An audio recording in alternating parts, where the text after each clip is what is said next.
Hello and welcome. Today I'm talking about everything you need to know about booking shore excursions, because what you do off the ship is just as important as what happens on it. Today I am breaking down how to book cruise excursions, pros and cons of booking through the cruise line versus through a third party, different tips and tricks for booking those excursions, and things you don't want to overlook because they can make you have an absolutely terrible experience. Hello and welcome to my channel, or welcome back. I am Carrie. I am a cruise addict, a travel agent, and your go-to gal for all things cruising tips, tricks, and real talk reviews. If you love cruising, make sure to subscribe to my channel as I drop new videos every week and you don't want to miss out. Okay, let's get into booking excursions. So first up, what even is an excursion? Well, it's anything that you do off of the ship. You're going to think things like snorkeling, ATV rides, zip lining, city tours, food walks, things like that. It's a way for you to really immerse yourself into the port that you're going to. And you can choose from all different activities, whether you want to do relaxing, active, or even a mix of both. All excursions are an extra fee. They are not included in your cruise fare. And there's a few different ways that you can book them. The cruise line is going to offer several different options for you, but if you want even more options, you can also book through a third party. However, there are pros and cons to booking with the cruise line and booking with a third party, and they're not always going to be a good fit for every person. So let's talk a little bit more about your options. So again, your first option is going to be to book through your cruise line, and this is going to be the most convenient and the most stress-free for you. You're going to be able to book through the cruise line's app or through their website.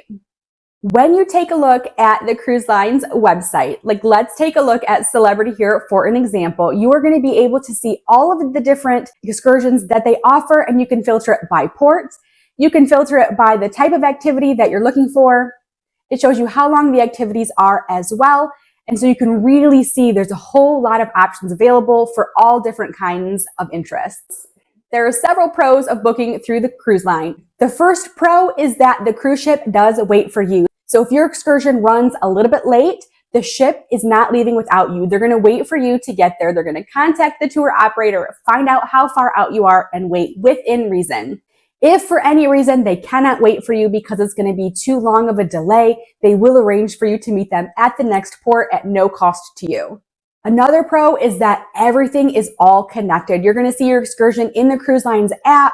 You're going to see the day, the time. They're going to have the tickets for you in your cruise cabin. All of it's taken care of, so you don't have to figure out if that excursion is the right fit for you, if the ship timing is okay to get you back to the ship on time. It's all going to be taken care of already for you in that app when you're looking through and choosing the excursion. This is perfect for first-time cruisers or anyone who's a little bit nervous or apprehensive about excursions, or you just want the easiest, most convenient way possible to book an excursion. Definitely book through the cruise line. Of course, with everything, there are a few cons to think about, and the first one is that booking through the cruise line is typically going to be more expensive. Because you're getting all of the convenience with that, the cost is going to be a little bit higher than if you book through a third party. Another con of booking through the cruise line is typically it's going to be a larger group excursion. They can feel packed to some people. It's usually very hard, depending on the cruise line, to find a small group tour or even a private tour. They just don't offer a lot of those. So definitely plan that depending on the excursion you choose, there could be quite a few people going along that with you.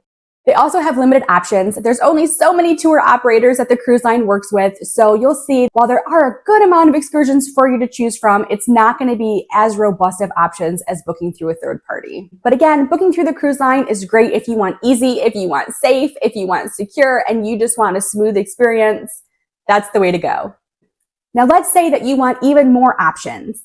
Let's talk about booking through a third party. And these are going to be through companies like Viator, Shore Excursions Groups, Project Expedition, places like that.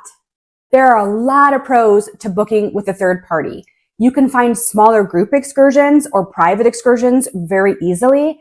Typically, again, this depends on the port, but typically there's going to be several options for you to choose from. So if you're not somebody who really likes large group excursions, these companies can help you find a lot smaller excursions. So if we take Viator, for example, when you're searching on Viator, you can filter it down to whether you want a private excursion, the type of excursion that you're looking for. You're looking for adventurous, if there's a time of day you're looking for, the length of time, things like that. And that's going to make it a lot easier for you as you're deciding what excursion is going to work best for you. There's a whole lot of unique options with third parties, a whole lot of hidden gems that you can go to. The locals have really outdone themselves with these third-party options to allow you to have tons and tons of different things to choose from. It's often cheaper also because you're cutting out the middleman. You're typically going to pay significantly less than if you book through the cruise line, which can be very helpful, especially if you're wanting to do a private tour, because of course, those are going to be a little bit more than booking with a group tour. Some cons of booking with a third party is that the ship does not wait for you. So if you don't arrive back by all aboard time, that ship is peacing out. There are some ways that you can get around this. I recommend, if you're going to book through a third party, that you have your excursion start about 1.5 to 2 hours after your import. That gives you time to get off the ship and meet your tour operator. I also recommend that you have your excursion end about 3 hours before all aboard. That way, if there's any delays with it finishing, like traffic delays, you're not panicked to get back to the ship on time because you've given yourself that 3-hour extra buffer window. That can help tremendously. There is more research required when you book through a third party, of course, but one of the great things about these sites is, again, let's take Viator, for example, is that you can go through and you can look at the reviews for each excursion to see what other people are saying about it. Do they feel like they had a great time with that tour provider? Was it an accurate description for this tour to really give you a feel if it's going to fit your needs? Also, getting to the tour can be a little bit tricky for some people also. So when you book through the cruise line, when you get off the ship, those tour operators are going to be right off of that.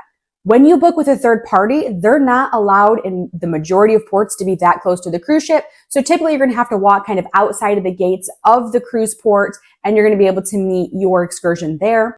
There's going to be information from the tour operator provided to you about exactly where you go to meet them. And you can always reach out to them, but there's a phone number or an email where you can call to clarify where you meet them as well. But sometimes there's going to be a little bit of a walk that you do need to account for. So here's what I personally do when I cruise, because I have done both. I have booked through the cruise line quite a bit, and I have also booked with Viator quite a bit as well.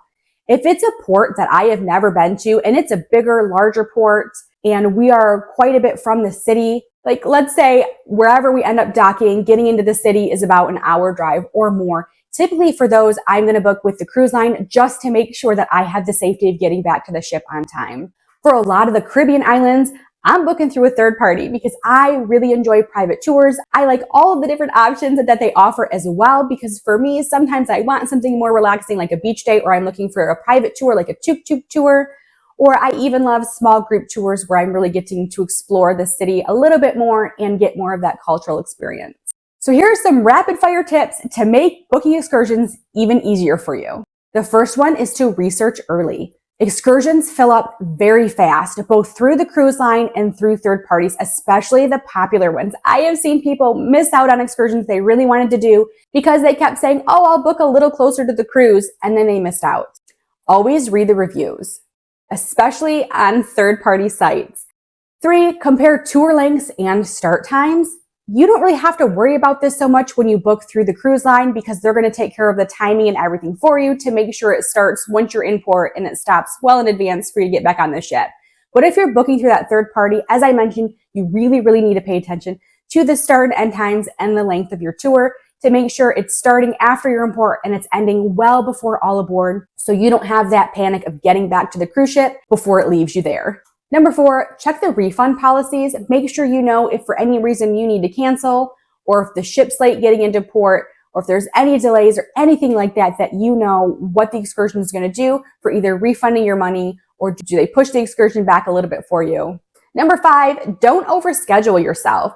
Typically for a lot of ports, doing one excursion in a day is plenty. You don't need to have one in the morning and one in the afternoon unless you really want to. And of course, number 6, pack smart. Bring a water bottle, bring sunscreen, bring comfortable walking shoes so that you can really enjoy that excursion and not be uncomfortable with it. Bottom line is that booking your excursion through the cruise line is great for first-time cruisers or anybody who just wants it to be very convenient and to have that peace of mind that you're going to get back to the cruise ship on time. Third-party options are great if you want to have more flexibility, you want to have more options, and you want to save a little bit of money as well. There is no one size fits all. It really depends on the port, the tour, and your comfort level. Definitely do what feels best to you. Tell me in the comments, how do you prefer to book your excursions? Do you like to book through a third party or do you book right through the cruise line? I hope this helps. I'll catch you on the next cruise.